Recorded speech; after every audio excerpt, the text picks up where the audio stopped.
Thank you, Posty. June's a little bit under the weather, but he gave it his all. Let's give a praise to Mike. We welcome everyone that's here today. We know we have a lot of visitors coming from a retreat, and also people visiting us from different places. So we're so glad that you're here. Also, we really want to welcome, especially our newcomers that are trying church for the first time. We really appreciate you visiting our church, and since you took the courage to come, we would like to give it our best to serve you well. So after the service, please stay, and there's a newcomers meeting we have for about 10 minutes or so just to kind of tell you more about the ministry of the church and to kind of give you a better understanding of who we are. So please stay for that so we can serve you through that. Also, it's a new year. This is the new year, the first service of 2015. Yeah, so welcome to 2015, this first service. And we're starting a new year. That means a lot of the things that we stopped during the break are going to be starting again. And one of them is small groups. If you're not part of a small group, we have one for you. Just let us know and we'll put you in one.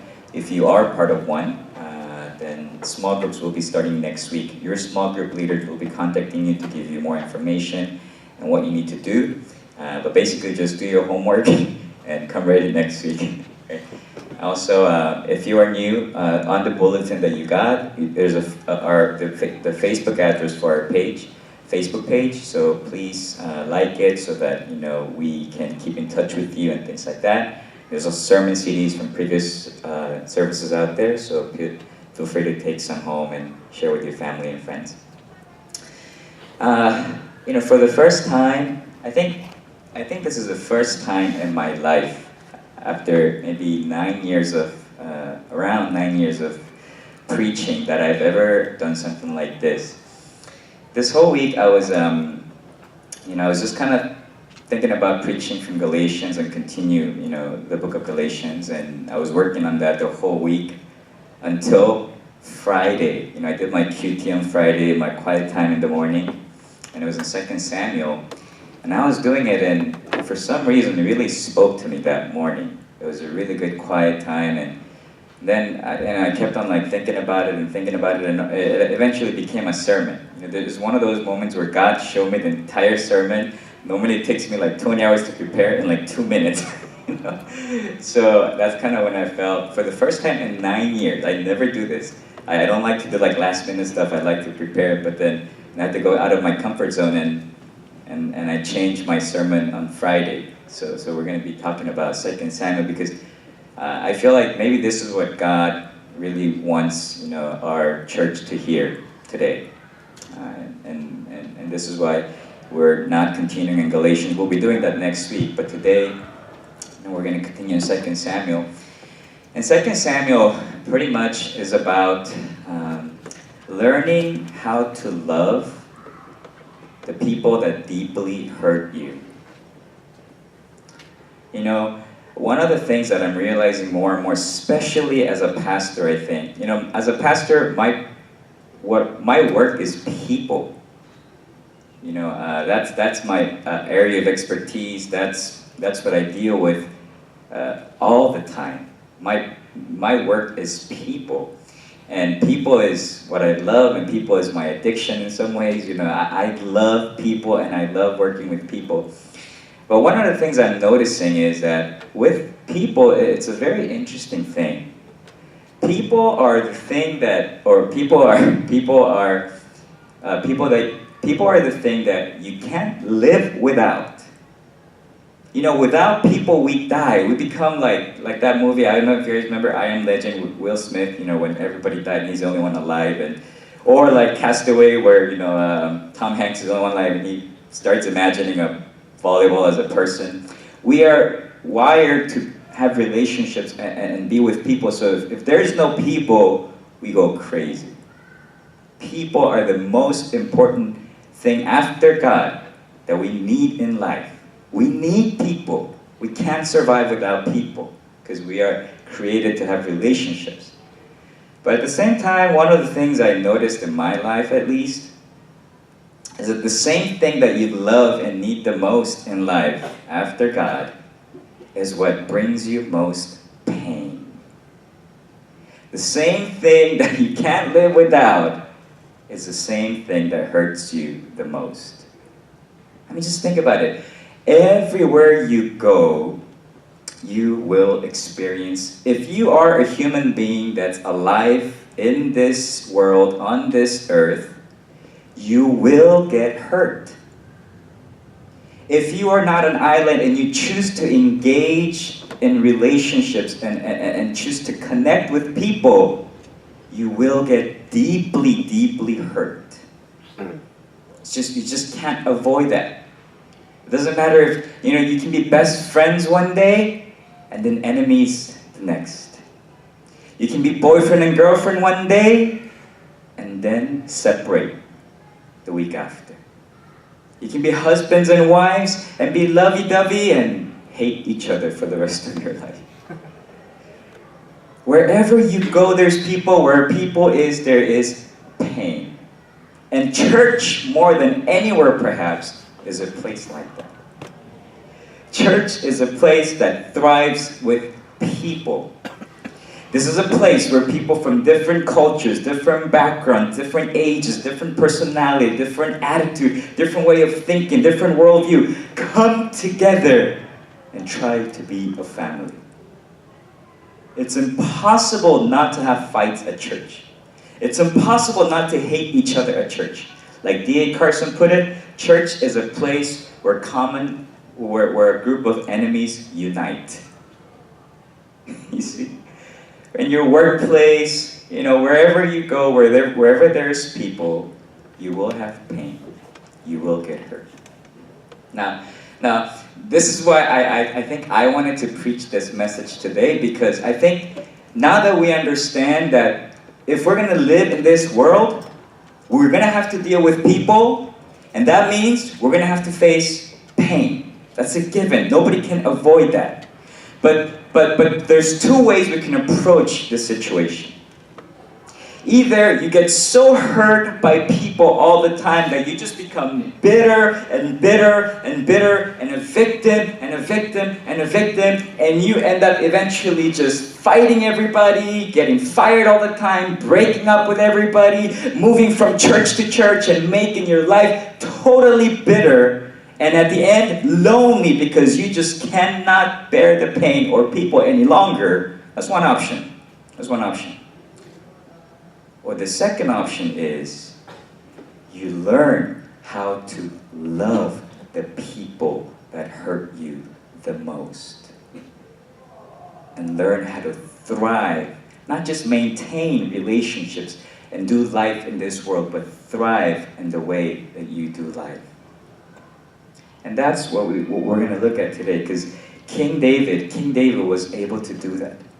He was somebody that got deeply hurt by people that are closest to him. His own son gave him the biggest pain, yet he found a way to somehow not get bitter, not run away, not hide, not get angry, not hate, not take revenge, but love the one who deeply hurt him the most.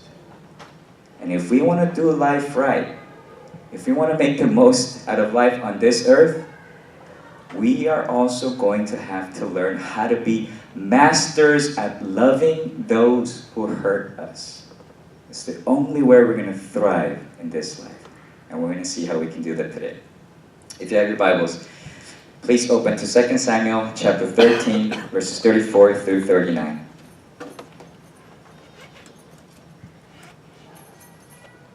2 Samuel chapter 13, verses 34 to 39.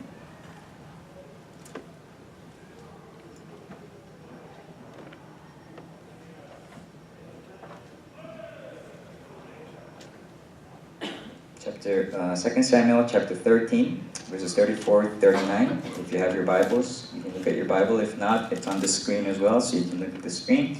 But this is what it says. But Absalom fled.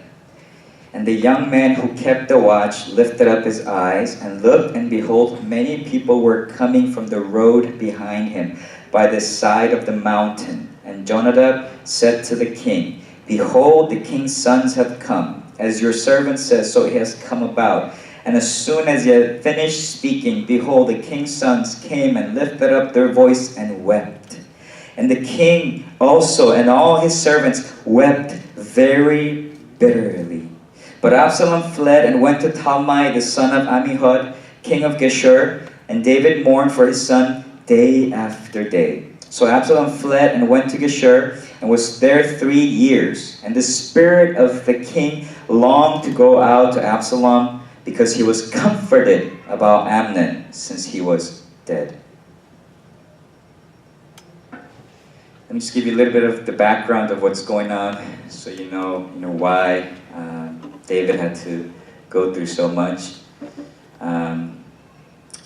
Just starting from chapter 13, or actually chapter 12. This is when, as many of you know, if you grew up in church, King David, he had his good days. He had a successful days as king, and he's been a man of God, and he's been good for the most part. But there's this one sin that always follows him around and defines probably the lowest point in his life, and that's chapter 12, 2 Samuel chapter 12, when he commits, he basically rapes Bathsheba.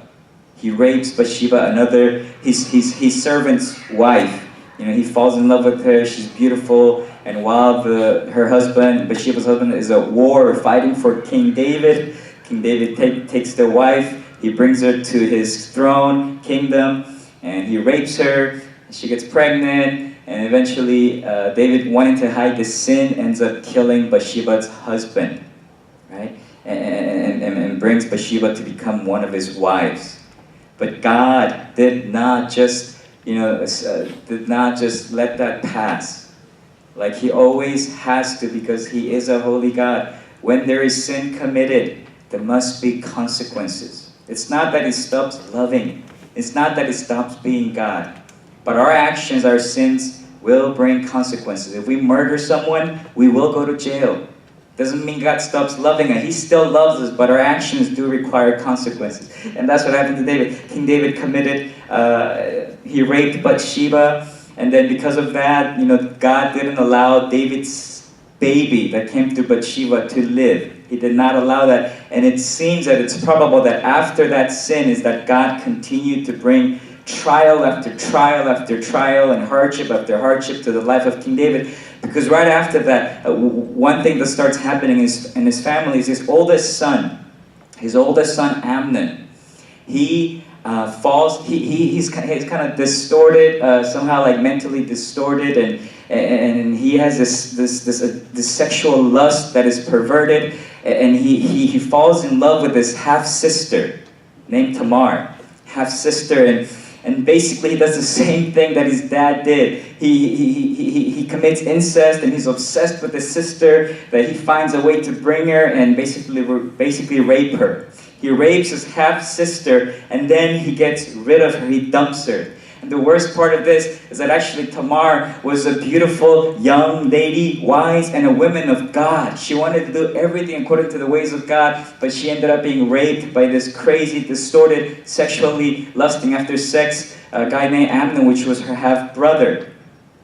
And, and after that, what ended up happening was Absalom. Absalom is the third son of King David. His half-brother to Amnon, full brother to Tamar.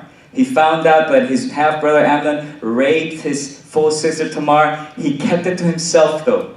He didn't say anything. He just kept the anger, the rage, the bitterness to himself for 2 years.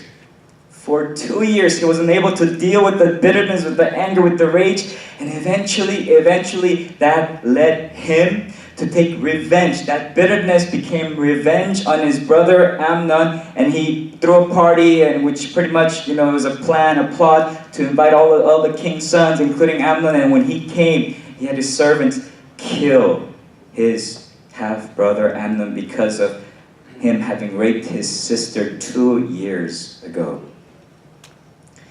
And this is kind of, what's happening in the life of King David. So King David is getting hurt time after time after time after time. First, he gets hurt by his oldest son, the one who was supposed to take on the throne after he died, his heir, his first son Amnon, he's hurt because his son raped his daughter.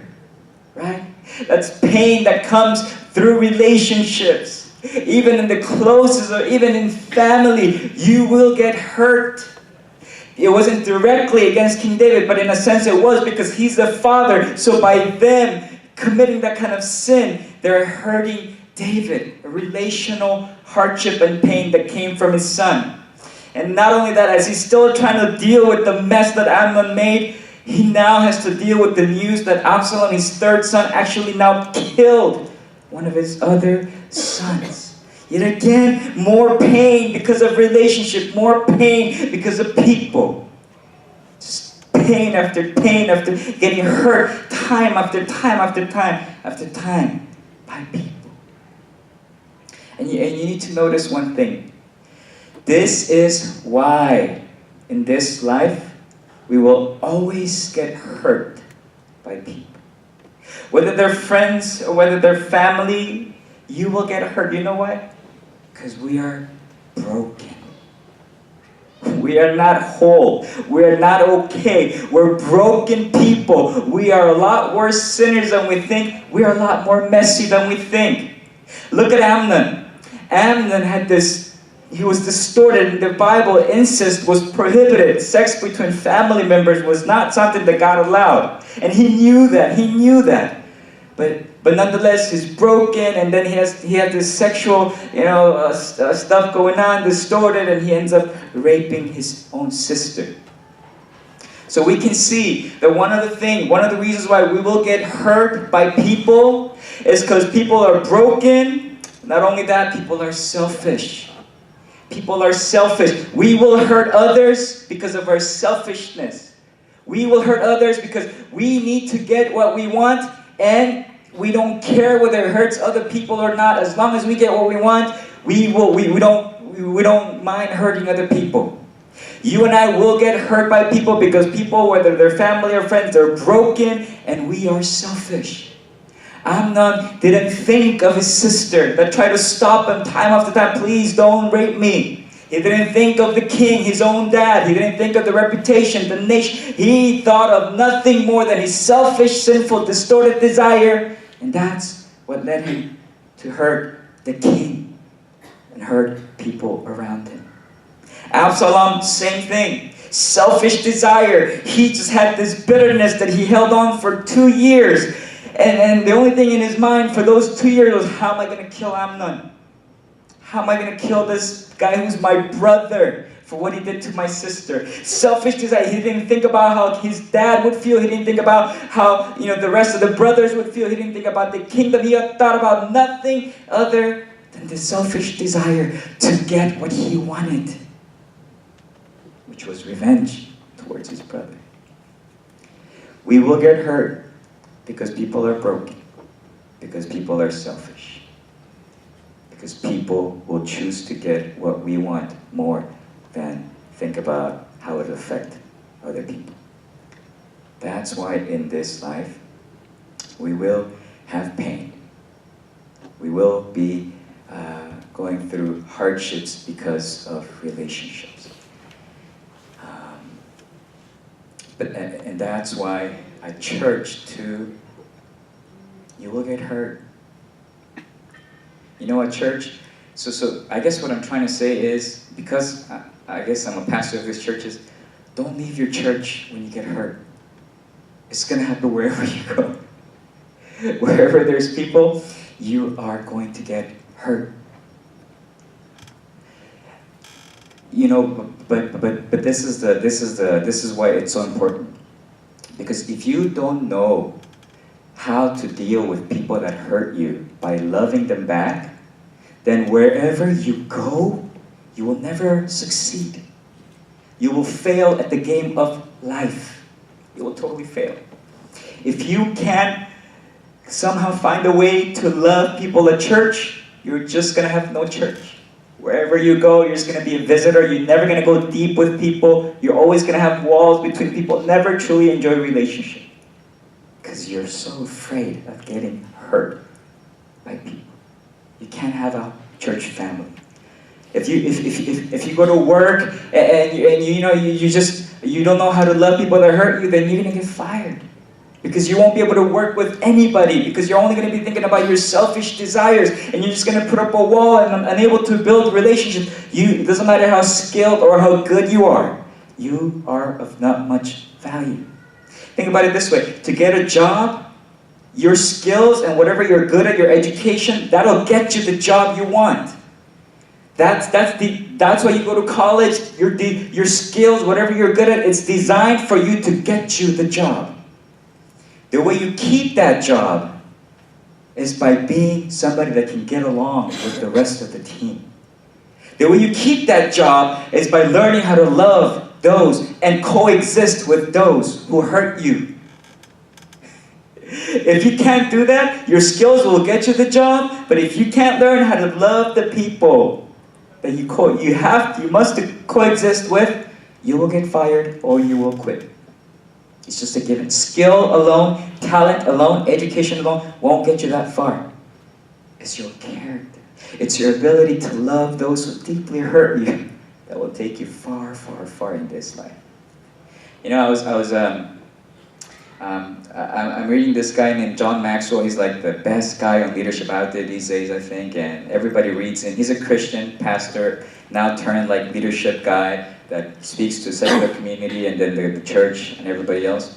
And he talks to like a lot of like companies and CEOs, and these are big companies like Ford or like Wall Street or these are like well-known companies, and his book is #1 leadership book sold in the history of mankind.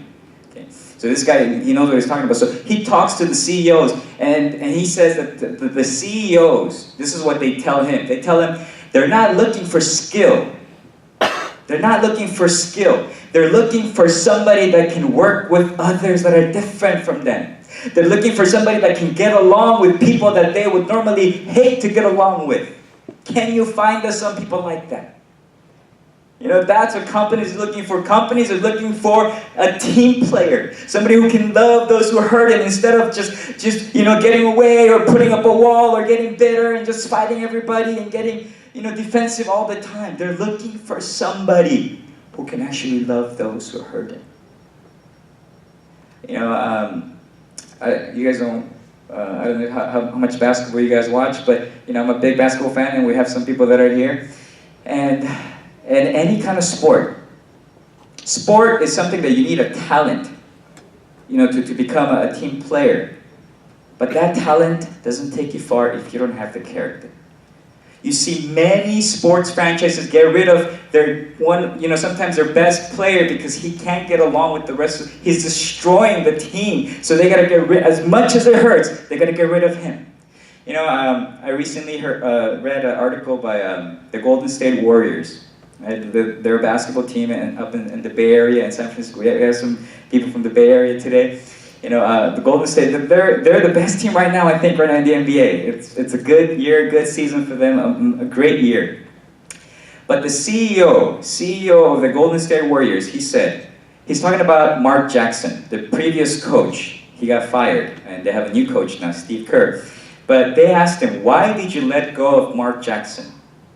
Mark Jackson actually did a great job with that team. He turned the team around. He made them a winning team. He had a winning record. He did a lot of great things. There were so many good things being talked about him, but the CEO fired him. So to many people, it didn't make sense. Why would you fire a guy that turned your franchise around and the players like him and he's a good coach? Why would you fire him? And these are basically the words that I read the article from the NBA, and this is basically what he said. He said, he just couldn't get along with anybody. He just couldn't get along. Everybody hated Mark that worked with him. Except for the players, everybody that had to work with him, they couldn't. They just couldn't get to it. He just wouldn't build relationships. It was his way or the highway. So they had to get rid of Mark, even though he had so much success with the Golden State Warriors. In essence, that's why you and I, if we're really gonna find some kind of success in this life, we will need to learn how to love the people that deeply hurt us most. And we're going to see how King David did it. This is how King David did it. How he became somebody that can love the people that hurt him most. And this is the first thing that he did. Read, okay, starting verse 34 again. But Absalom fled. Okay, he fled. After he killed Amnon, he heard the king. He knew he couldn't go back to the king, so he flees. He flees to another part called Gershon, which is like, I think, 10 miles away from Jerusalem, which David was. He went to his grandfather. He was a king of that, part of that area, but he was from the mom side. So he went to his grandpa, and he was kind of a fugitive there. He was finding refuge there.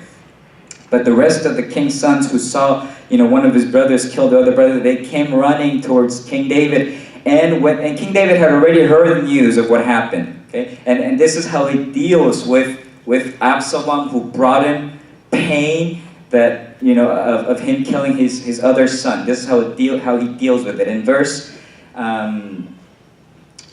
verse 36, and as soon as he had finished speaking, behold, the king's sons came and lifted up their voice and wept. And the king also and all his servants wept very bitterly. Very bitterly. The pain was so excruciating that they couldn't even talk. When they met for the first time, they just wept. They groaned. They wept very bitterly.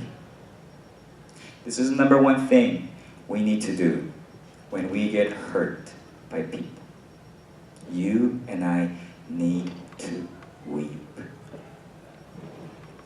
You and I need to acknowledge that we have just been hurt by somebody else. You need to acknowledge that you have been wounded and that you have been hurt, that something has happened to you, and you need to acknowledge and accept it and weep. Not live in denial. Not live as if nothing happened. Not suck it up like society and culture tells you to do. It's when you live in denial. It's when you suck it up and when you don't deal with the pain that has been caused to you, that later it becomes bitterness. Later it becomes you can't have friends. Later it becomes you have to divorce. Later it becomes you can't be part of this church. Later it becomes I can't deal with people. Because you are in denial of dealing with a pain that has been caused to you. When you get hurt, you have to acknowledge and accept that you have been deeply hurt by someone. And deal with that. Accept that. Sometimes, there's people that deal with it this way. When they get hurt, keep on getting hurt and hurt by people, they're so afraid of that people that's hurting them that they just start to fantasize and think the best of the situation when it's not. They fear the person, confronting the person. They fear losing that person. So even though they keep on getting hurt, they say, but it must be my fault. No, it's not your fault. You're getting hurt. You are getting hurt. You need to stop trying to rationalize pain and just take the pain, but just try to deny yourself what's happening. You need to understand somebody just hurt you. The pain is real. And you need to, the first step towards being able to love someone that hurts you is accepting the fact that you got hurt. Accepting the fact that you got hurt. And not denying. And not just trying to brush it off. It doesn't work. You got to deal with it. You can't get away from it. You have to deal with it. The next thing that it says here, it says, King David mourned for 3 years, it seems like. Day by day, he mourned, what Absalom did to him. He mourned losing his second son. He was in deep, deep sadness for almost 3 years. 3 years. It's okay to be sad. It's okay to show people that your life is not okay right now. It's okay to show people that you are not doing good. You don't have to put on a mask or you don't have to put on a face as if everything is okay when it's not. You need to weep. We need to weep. We need to mourn. We need to be extremely sad and deal with this reality that we have just been deeply, deeply hurt. We need time to heal. If you don't let that wound heal, then you're going to get a lot of bad results out of it because you don't take the time to heal. When you just keep on denying the pain or saying it's my fault or afraid of fearing or just want to look good to people, whatever the case may be, and you deny yourself the time to just weep and mourn and be sad for however long you need to, you will never, never heal. And you will become somebody bitter. You become somebody that can't do relationships. You become defensive and easily offended. Whenever somebody says something, you're just going to get so hurt because there's already pain in there. You will never be able to rejoice by other people being happy because you're in so much pain and you're always hurting.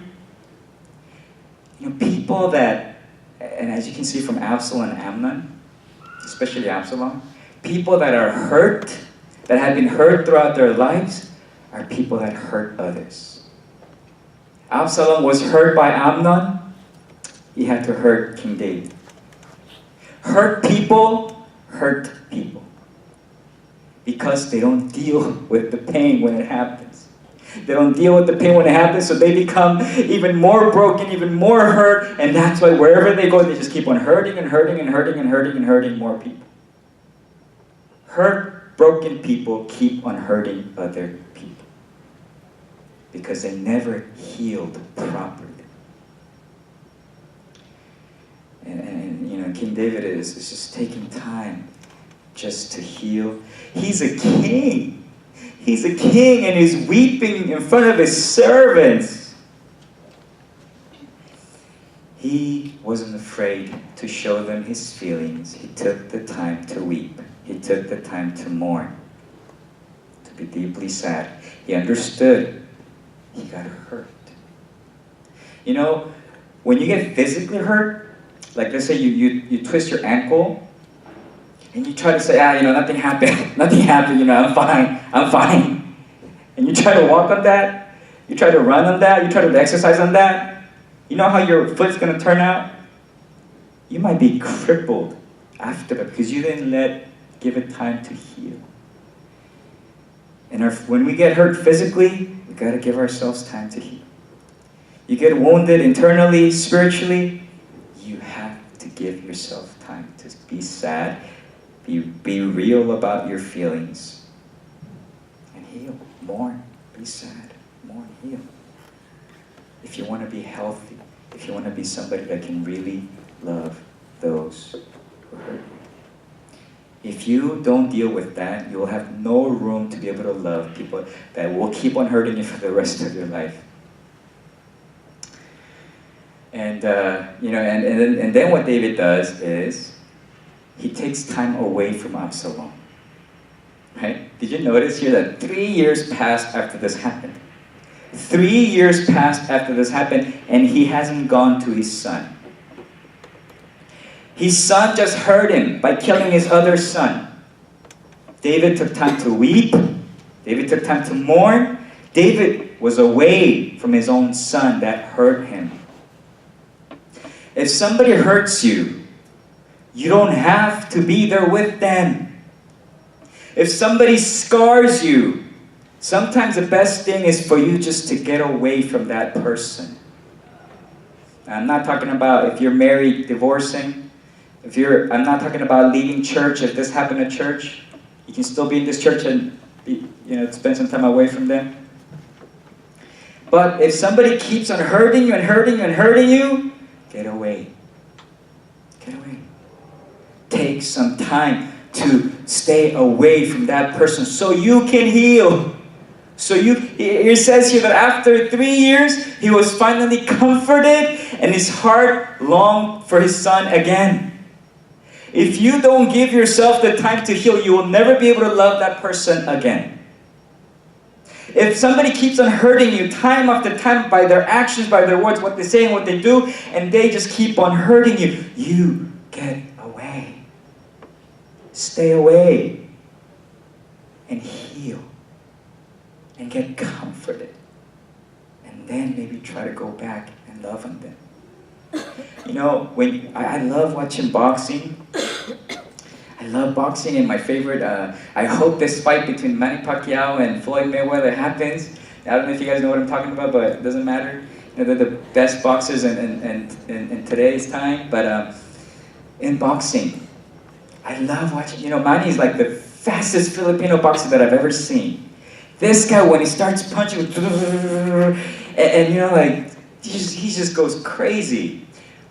During that time, when they keep on punching and punching and punching and punching, do you know what the opponent has to do when he keeps on just getting punched and punched and punched and punched all the time? Do you know what he needs to do? He needs to get away. He needs to back off, or he's gonna die. He needs to back off to, like, you know, try to see things for what they're. He needs to back off to heal. Yeah, actually, literally heal. He needs a break from this guy. He needs a break to be able to love this boxer again. When people keep on hurting you, don't lie to yourself. Don't just think it's going to get better soon. When people keep on hurting you, don't deny the fact that it happened. It happened. They did hurt you. And if it keeps on happening, go away from the pain. Go away from where you can't see things for what they are. Don't stay there. You will die. Like a boxer will die if he doesn't get away. Get away. That's what he didn't call on Absalom. He didn't do it. He waited 3 years. And then after 3 years, after he was able to weep and mourn, it's that only after he was away from him for 3 years, is that he can finally again, it says, let me read it to you. Verse 39, and the spirit of the king longed to go out to Absalom because he was comforted about Amnon since he was dead. The passage started like this, but Absalom fled. He hurt the king deeply by killing another of his sons. After 3 years, the king can finally love the one who has hurt him the most deeply because he took the time to weep, mourn, and stay away. He can come back healed. He can come back able to love the one who hurt him. But he needed that time off too.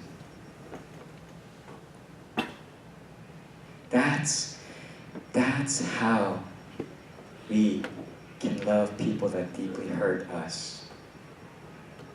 Don't live in denial. Know that someone's hurting you. Know that they are harming you. Acknowledge it, accept it, see it for what it is.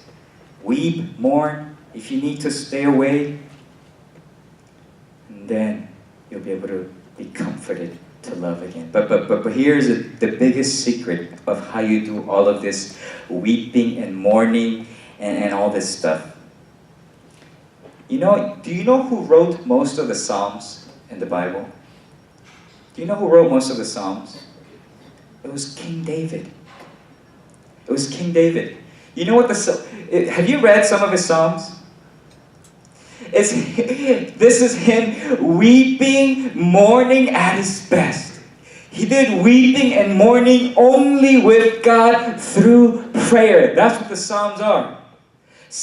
King David was a guy that wept and mourned throughout his life, and he shows it through prayer, through the Psalms. Read the Psalms. It says, "How long, O Lord, how long? O Lord, my enemies, O Lord." He weeps and mourns and brings his situation to God, and the healing, the comforting happens through prayer. The weeping, the mourning happens through prayer. He's weeping, he's mourning in the midst of prayer, and in the midst of that, God is healing, God is restoring, God is putting back in him a desire to love again. And that's how he's able to love the enemies that deeply hurt him. something you can't do alone. Something we can't, it must be done with God. Through prayer is that David did all his weeping. Through prayer is that he did all the mourning. And now we have evidence of that in Psalms. Read a lot of the Psalms. So much weeping, so much mourning. But these are all prayers. These are all prayers. And look at the kind of person King David is. Such a healthy person emotionally, that even though one of his sons rapes his daughter, one of his sons kills, even though he has to face so much pain like this from relationships, he can still, in the end, love those who deeply hurt him. Because he takes care of his soul deeply with God, is that he can be healthy enough to keep on loving those who keep on hurting him. That's how you and I will be able to get along with people, build a family, love others that are so different, that give us so much pain in life. But and let me just also share a couple more things. King David in the Bible is a type of Jesus Christ. A type of Jesus Christ means, in the Old Testament, there's certain people and certain things that modeled the Jesus Christ that was to come in the New Testament. So by looking at King David, we were able to see Jesus in a sense. Right? So King David is a type, as a model of the Jesus that was to come in the New Testament. King David is a king here, is a king. He's a king that can embrace sinners. A king that can embrace sinners that keep on hurting, that keep on damaging, that keep on grieving him. He's able to continue just to love sinners that are keeping on just hurting him and hurting him and hurting him. That's how Jesus is to you and to me. We are the Amnons to Jesus. We are the Absaloms to Jesus, the true and perfect King. But although we keep on grieving Jesus, hurting Jesus, sinning against Jesus, he is the true and perfect King that keeps on loving, that keeps on waiting, that keeps on restoring, and that keeps on calling you and me his sons and daughters. Even though we will never stop being sons and daughters of God. He will always continue to love us, and because of despite of our sins. And that's why you and I will have hope. No matter who you are, no matter what you've done, because the true and perfect King keeps on loving you, keeps on going after you, despite the sins that we commit against him, is that we have hope of restoration and renewal. John Maxwell, he's in his 60s, and I learned a lot of leadership from him. But one of the things that I learned from just his persona, his character, who he is he really genuinely seems to love people. And in one of his interviews, he said this. He's talking about how leaders should be, And this is what he says. He says, I can't control what people will do to me. I can't control how people will treat me. I can't control if people hate me, don't like me, or want to hurt me. That's something I can't control. That's something they have the right to do to me. I can't control that. But he said this, but what I can control is that I can return love back to them. I can keep on loving them. I can, regardless of what they do to me or who they are or what they've done, I can keep on loving them. Whether they deserve it or not, my thing that I have control of is I can keep on loving. I can keep on loving these people that hate me, that don't want to be with me. That's the part I have a control of. And that's his philosophy on leadership. He just keeps on loving and loving and loving, regardless of who they are or what they have done. And that's who you and I need to become. No matter who or what hurts us, we need to be able to become the type of people that will continue to love in return because we are healthy. Love in return because we wept, because we mourned, because we took of our souls. People that hurt us deeply, we must be able to love in return. And that's how we will be able to have successful relationships anywhere and everywhere and thrive in this life. Let's pray. And at this time, let's just take some time to just pray. I don't even know what kind of prayer to give you, but how about you just spend a couple of minutes, just however God spoke to you, just bring it before Him. Just go a little bit deeper on that truth and just spend some time with Him. Just get some healing, get restored. Do some weeping if you need to, some mourning if you need to.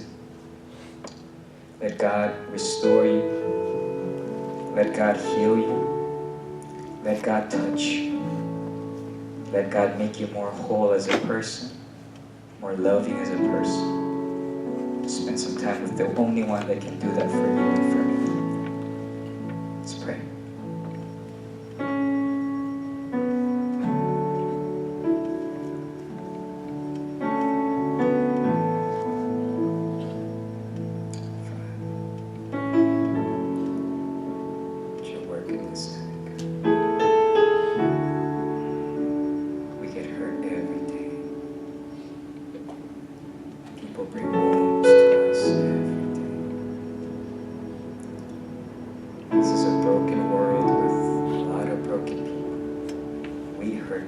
Every day. But you have called us to love. You have called us to love the broken. Help us become people like that. Help us be healthy enough to love those who don't deserve it, just like you did. To keep on loving those who keep on hurting us, just like you did. As your children, as those who have your spirit now and are capable of doing that. Help us weep, help us mourn, help us heal and be comforted. Help us love a broken world. Help us love and restore broken relationships.